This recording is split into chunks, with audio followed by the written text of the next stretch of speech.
Oke, terima kasih. Assalamualaikum warahmatullahi wabarakatuh. Terima kasih atas kesempatan yang diberikan kepada saya. Terima kasih saya sampaikan kepada Ibu Siska yang sudah mempersilahkan saya melaksanakan tugas perkuliahan untuk kali ini yang membahas tentang masih International Relations of the British Nations regarding to the historical side at that very moment, and I got section 1 and 2, uh, which are describing about the first one is the foreign and the defense policy, and the second one about the empire and the commonwealth. So now let's get started to the second topics about the empire and the commonwealth. Oke, kalau kita ngebahas tentang empire, kekaisaran dan kerajaan gitu ya, atau dan juga the Commonwealth, persemakmuran, kita harus ingat juga bahwa memang kerajaan Inggris ini dibangun selama 8 abad ya. Itu dimulainya dengan upaya dominasi internal Kepulauan Inggris Irlandia ya oleh Inggris itu sendiri bersama dengan penaklukan militer di Eropa. Jadi at that very moment uh, there is an attempt, internal attempts, domination of the British Irish Isles by the English, together with military conquest in Europe, and ini juga diikuti oleh aktivitas perdagangan dan kolonisasi di Amerika Utara dan juga Selatan. Jadi ada colonization in the North and the South America. Itu awal mulanya kalau kita runut secara historis. Nah, eh, tidak hanya sekedar Amerika saja, tapi juga ada bagian dari Afrika, Asia, dan juga Hindia Barat. Itu juga ikut dieksploitasi secara komersial, diambil keuntungannya dari waktu ke waktu, dan banyak yang menjadi koloni ya, semakin kesini semakin banyak lagi yang terambil dari negara-negara benua Asia dan juga Afrika ya. And di sini juga dituliskan immigrants from Britain settled in countries such as Australia, Canada, South Africa, and New Zealand. Nah, sementara para imigran dari Inggris ini menetap di negara-negara seperti Australia, Kanada, Afrika Selatan ya, dan juga Selandia Baru.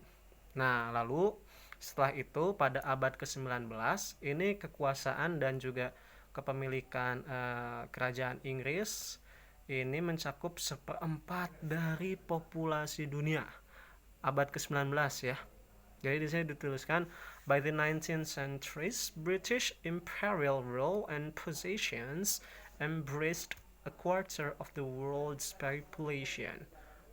Lalu juga uh, terus berkembang menjadi kerajaan Inggris dan persemakmuran ya. Makanya kita mengenal sekarang istilah Commonwealth pada akhir abad ke-19 dan awal abad ke-20 ketika Kanada, Australia, Selandia Baru dan juga Afrika Selatan kala itu menjadi wilayah pemerintahan sendiri ya. Pemerintahan yang independen dan meraih kemerdekaan mereka. Many of the people were descendants of those settlers.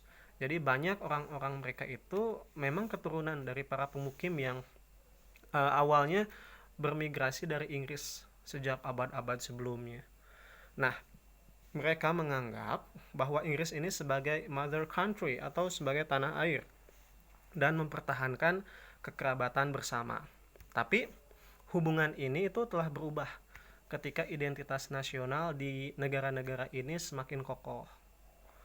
Lalu juga pada pertengahan abad ke-20 nih, kerajaan Inggris dan persemakmuran menjadi persemakmuran Inggris atau British Commonwealth as the British government granted independence to other colonies ya.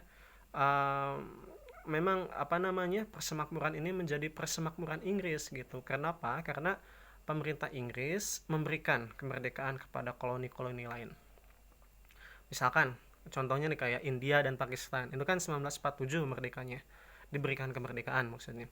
Dua diikuti oleh wilayah Afrika pada medio tahun 1950-an Dan 1960-an kemudian banyak pulau di Hindia Barat kayak gitu kan. Malaysia salah satunya. Nah, persemakmuran Inggris kemudian berkembang menjadi persemakmuran bangsa-bangsa karena sebagian besar koloni yang tersisa menjadi merdeka gitu kan. Jadi disebutnya the Commonwealth of Nations as most of the remaining colonies become independent. And selanjutnya mereka juga dapat memilih apakah mereka ingin memutuskan semua hubungan dengan masa lalu kolonial atau tetap berada dalam persemakmuran sebagai negara merdeka. Jadi ada dua opsi sebenarnya bagi mereka ini. Nah, tapi kan hasilnya most of them decided to stay in the Commonwealth. Sebagian besar dari mereka memutuskan untuk tetap ada tergabung di persemakmuran. Hanya beberapa koloni kecil Inggris, dependensi dan protektorat sekarang tetap dan tersebar luas seperti Falkland, Gibraltar itu kan contohnya. Nah, persemakmuran saat ini adalah sebenarnya asosiasi sukarela gitu mereka tuh. Dan sekitar 54 negara merdeka. Di dalamnya termasuk juga Inggris itu sendiri. Nah, jadi tidak ada kayak undang-undang tertulis, parlemen terpilih, atau satu penguasa politik dalam si Commonwealth ini. Ada bukti kekuasaan kolonial di banyak negara seperti sistem pendidikan dan juga hukum ya. Jadi dituliskan di buku ini, there is evidence of colonial rule in many of the countries such as educational and legal system. Tapi hanya sedikit sih yang mempertahankan bentuk pemerintahan parlementer Inggris, selebihnya ya memilih jalannya masing-masing dalam hal sistem pemerintahan. Nah, beberapa telah menyesuaikan dengan kebutuhan mereka sendiri. Sementara yang lain adalah negara satu partai yang atau memiliki konstitusi berdasarkan berbagai model dengan berbagai catatan tentang hak sipil dan juga demokrasi. Nah, kalau kita ngomongin tentang persemakmuran ini ya, jadi si persemakmuran ini memiliki hampir sepertiga dari populasi dunia dan terdiri dari orang-orang dari berbagai agama, ras, kebangsaan yang ya sama-sama share the same history, berbagi sejarah yang sama gitu kan, untuk berjuang memerdekakan diri dari kolonialisme. Nah, si Commonwealth ini juga sometimes described as a family nation. Digambarkannya seperti ya keluarga bangsa-bangsa gitu, senasib gitu kan. Tapi terkadang ya namanya juga perkumpulan gitu ya, kayak di keluarga ada yang berantem gitu kan, ada yang beda pendapat, jadi ada perang juga, ada ketegangan, high tensions gitu kan, dan juga pertengkaran dianggap di antara si anggota-anggota keluarga ini. Nah, Raja Inggris, nah ini perannya apa? Ini Raja Inggris ini kepala non politiknya dan memiliki berbagai peran konstitusional di berbagai negara. Jadi dibilangnya non-political head and has varying constitutional rules in the different countries. Nah, jadi si raja ini sebagai titik fokus yang memiliki peran dan fungsi mempersatukan dan juga menjadi simbol yang penting yang ditujukan guna menjaga persemakmuran tetap bersama di saat ya misalnya saat-saat sulit kayak krisis ataupun juga konflik gitu kan. Nah, Perdana Menteri atau kepala negara di negara-negara persemakmuran itu bertemu setiap 2 tahun sekali di bawah naungan raja untuk konferensi persemakmuran di berbagai belahan dunia. Nah, di sana ngapain? Ya tentu aja ya, ada yang didiskusikan secara intens, khususnya masalah-masalah umum. Kadang juga langsung diselesaikan di sana. Ya meskipun tampaknya ada lebih banyak ya ketegangan argumen ya saling debat gitu kan daripada kesepakatan dalam beberapa tahun terakhir ini.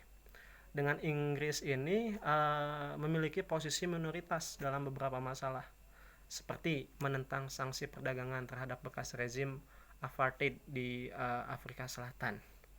Nah, terus juga sebagai info tambahan, there is a Commonwealth Secretariat in London. Ada sekretariat persemakmuran di London. Tugasnya yang mengkoordinasikan kebijakan untuk persemakmuran. Selain banyak masyarakat persemakmuran, institut perpustakaan, asosiasi profesional, dan juga program pertukaran pelajar di universitas. Makanya kita sering lihat gitu ada students exchange gitu ya, students university exchange program kayak gitu. Nah, terus juga Commonwealth citizens still travel to Britain as immigrants, students and visitors gitu kan, while British immigration to Commonwealth countries continues in reduced member.